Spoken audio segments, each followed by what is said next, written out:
औज़ुबिल्लाहिमिनश्शैतानिर्रजीम बिस्मिल्लाहिर्रहमानिर्रहीम। गुरूर और लालच इंसान को तबाही की तरफ ले जाता है। आज की वीडियो में मैं इस बात करूंगा कल के पेश आने वाले वाकया और वो न्यूज़ जो पूरे दिन मीडिया पे चलती रही है, मरहूम आमिर लियाकत साहब के बारे में। और जो जो न्यूज़ चलती रही है वो दानिया शाह की गिरफ्तारी, उनकी तीसरी बीवी दानिया शाह की गिरफ्तारी के हवाले से बात करूंगा। और कुछ हकायक जो सामने आए हैं, जो सब बहुत सारे लोगों को शायद अगर याद नहीं है तो मैं कुछ बता देता हूँ। आमिर लियाकत साहब के बारे में मैं बात इसलिए ज़्यादा नहीं करता क्योंकि अब वो इस दुनिया में नहीं है। और ज़ाहिर है वो एक बहुत बड़ी शख्सियत थे, उनसे लाख इख्तलाफ सही, उनसे बहुत सारी बातों पे इख्तलाफ है। लेकिन जो बात मानने वाली है कि एक वक्त में उनका नाम मुस्लिम दुनिया की बासर शख्सियात में शामिल था। उन्होंने बहुत कुछ किया पाकिस्तान टेलीविज़न पर, सियासत भी की, मज़हबी रंग भी किया, गेम शोज़ भी किए, हँसे भी सही, हँसाया भी सही। जितनी उनकी मीम्स बनी है मेरे ख़्याल में अब तक किसी सियासतदान की कहें या किसी आलिम की कहें इतनी नहीं बनी है। लेकिन कल जो वाक़या हुआ उसके पीछे आमिर लियाकत साहब का कहने के बजाय, कुछ हाथ कहने के बजाय, दानिया शाह का अपना कसूर, अपनी लालच, अपनी तमन्ना और अपनी गलत ख्वाहिशात जो है ना वो सामने आई हैं। आमिर लियाकत साहब ने जब फरवरी 2002 में जब इस दानिया शाह से शादी की थी, तो बहुत सारी बातें उठी थी। ये शायद इनकी जो बड़ी बेटी है उससे भी छोटी है।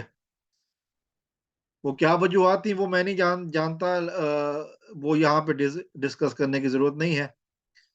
लेकिन जो वजूहात बनी इस दानिया शाह की गिरफ्तारी की, दानिया शाह कौन थी? आमिर लियाकत से शादी से पहले शायद कोई इसको जानता भी नहीं। मेरे ख्याल में मोहल्ले से बाहर भी शायद लोगों ने इसका नाम नहीं सुना होगा। टिकटॉक पे वीडियोज़ बनाती थी लेकिन कोई नहीं जानता था। एकदम से आमिर साहब से शादी हुई। फिर जो इख्तिलाफ हुए, होते हैं, मियाँ-बीवी में इख्तिलाफ भी हो जाते हैं, लेकिन जो हरकतें इस लड़की ने की हैं, आमिर साहब की वीडियोज़, वीडियोज़ मैंने नहीं देखी, अल्लाह मुझे ऐसी चीज़ों से बचाए रखे। लेकिन जो वीडियोज़ के बारे में कुछ तस्वीर हैं वीडियोज़ की, वो सामने है कि जिसमें आमिर साहब अपने बेडरूम में बैठे हैं। ज़ाहिर है जो बंदा अपने बेडरूम में बैठा है वो उन कपड़ों में नहीं होता जो वो बेडरूम से बाहर होता है। मियाँ-बीवी के रिश्ते में वो सब बातें होती हैं कि जो बाहर नहीं हो सकती। लेकिन उस चीज़ की वीडियो बनाकर लोगों के सामने लाना,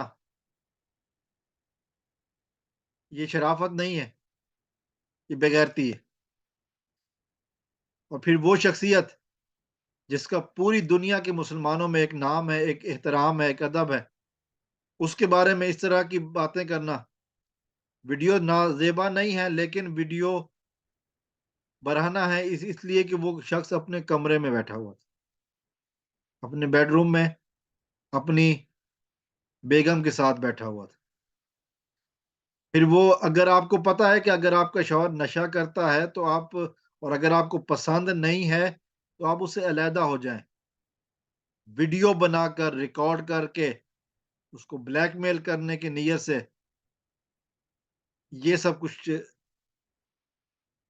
ये कोई शराफ़त नहीं है, ये बेगैरती है।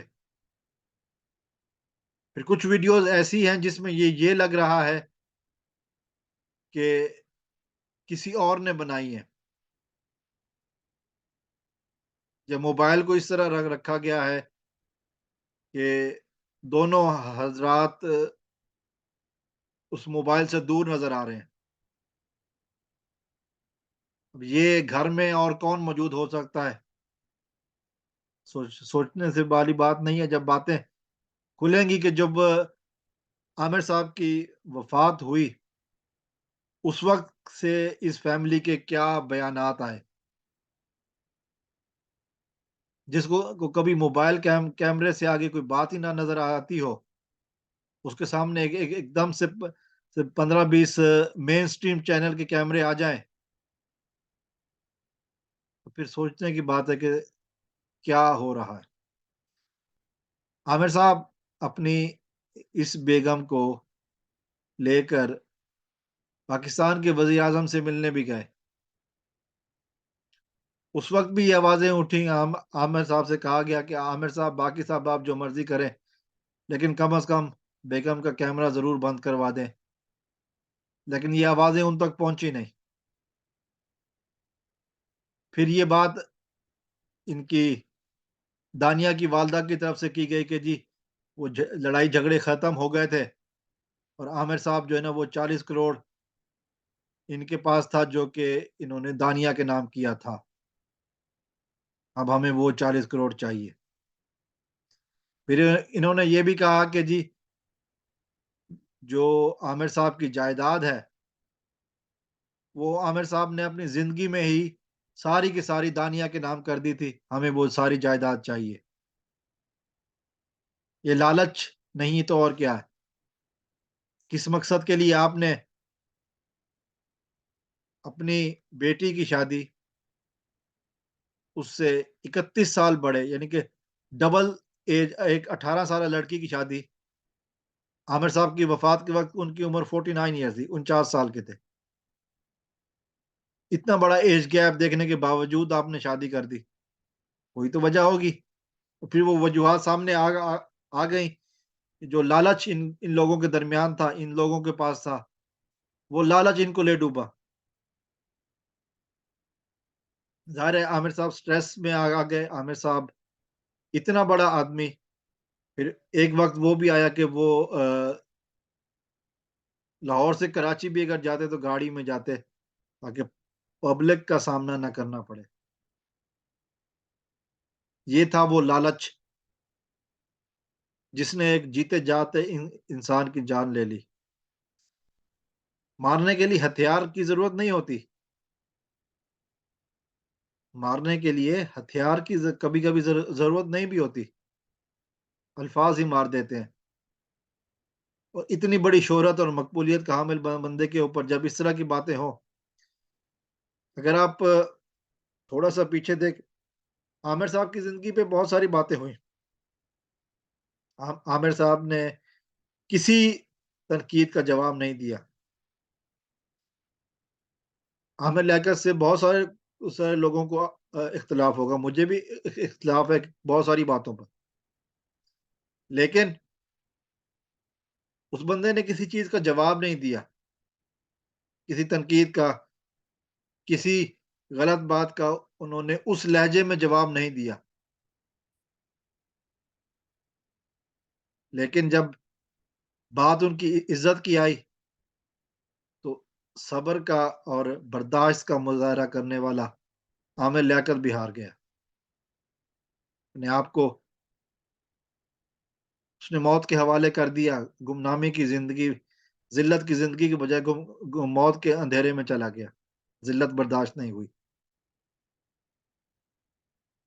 और ये दानिया शाह ने आमिर लियाकत की मौत के बारे में जब के बाद जो पहला काम किया, टिकटॉक पे वीडियो बनाकर और सैड फ़िल्टर लगाकर, फिर से रिपीट करता हूँ, सैड और रोने वाले फ़िल्टर लगाकर वीडियो बनाई। मैंने 3 दिन पहले भी दानिया की वीडियो देखी टिकटॉक पर, जिस तरह वो नाच रही थी और इसके ऊपर कुछ और नहीं कहना चाहिए। ये घटिया और नीच खानदान से ताल्लुक़ रखने वाली औरतें, दानिया भी और उसकी माँ भी, किस तरह उन्होंने जो ये काम किया, जो प्लानिंग की, मुझे नहीं मालूम कि आमिर लियाकत का इन लोगों से राब्ता कैसे हुआ, लेकिन जैसे भी हुआ, शायद तकदीर में यही यही लिखा था। और फिर ये लालच, जायदाद, रुपया, पैसा, इसके लालच जो है ना, वो इस औरत को घटियापन पर ले आया। एक लिहाज से अगर कहना चाहिए, दानिया तो ख़ैर 18 साल की थी, इसकी माँ के बारे में क्या ख़्याल? क्या वो भी नादान थी? नहीं, सारा कुछ सोची-समझी साज़िश, मिली-भगत, और वो उस घटिया ज़हनियत की अक्कासी करता है, जिसकी वजह से आमिर लियाकत इस दुनिया से गए, और अब वो दुहाइयाँ देती फिरती है कि मेरी बेटी को उठाकर ले गए और थाने में गए, और ये वो, तुम्हारी बेटी को कराची की अदालत में पेश किया गया। सही सलामत है फ़िलहाल, लेकिन एक बात तो तय है कि लंबे अरसे तक वो तुम्हें मिलेगी नहीं। हाँ, ये हो सकता है कि अगर दोनों की एक ही जेल हो जाए तो वो फिर मिल जाए, वरना लंबे अरसे तक ये दानिया शाह तो अब जाएगी, और उसकी माँ जी भी, और वो जिनका नाम लिया जा रहा है, दूसरा तीसरा शख्स जिसने वीडियो वायरल की, वो भी जाएगा। क्योंकि पाकिस्तान में एक प्रेसिडेंट सेट हो चुका है। कुछ कुछ दिनों पहले एक फैसला आया है कि जी, किसी की नाज़ेबा वीडियो बनाकर अपलोड करने वाले को अब जेल की हवा खानी पड़ेगी। एफआईए वाले भी फुर्तीले हो गए हैं। अब देखते हैं ये है कि जी, कितनी लंबी सज़ा होती है और कब तक होती है। और ये सबक है उन लोगों के लिए जिन्होंने लोगों को की नाज़ेबा वीडियो, गलत वीडियो बनाकर ब्लैकमेल करना शुरू किया है। सबकी बारी आ सकती है। लालच बहुत बुरी बला है। इंसान से वो काम करवा जाता है जो उसने कभी सोचे भी नहीं हो। लालच से बचें।